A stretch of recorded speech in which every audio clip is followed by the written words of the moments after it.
मनात कधीही नाराजी आली ना, तर आपण खूप दुःखी होतो. पण तेव्हा मनाला सांगावं, जे घडलंय ना ते चांगल्यासाठी. कसं? ऐका ना या कथेतून. एक राजा होता, त्याचा मंत्री अतिशय हुशार होता.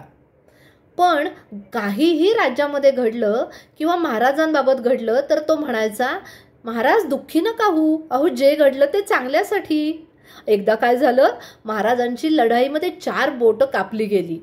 ते बघून मंत्र्यांनी दुःख तर व्यक्त केलं नाही, पण तो म्हणाला, महाराज अहो नाराज नका होऊ, जे झालं ते चांगल्यासाठी. महाराजांना खूप राग आला. ही काय गोष्ट झाली? माझ्या हाताची बोटं कापली गेली आणि तू म्हणतोयस जे झालं ते चांगल्यासाठी?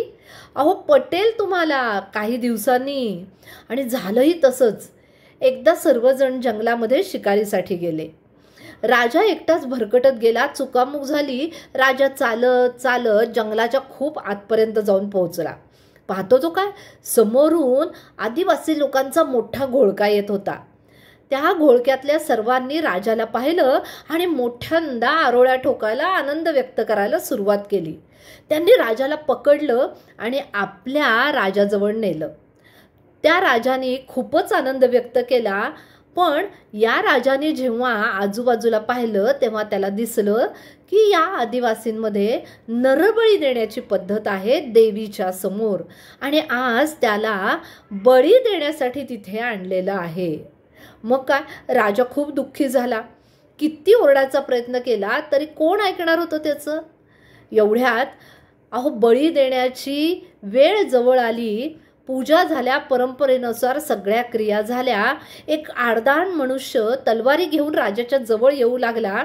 पण एवढ्यात आदिवासींच्या राजाचं लक्ष या नरबळी देणाऱ्या राजाकडे गेलं आणि त्याने एकवार त्याचं शरीर पूर्ण निरखून पाहिलं.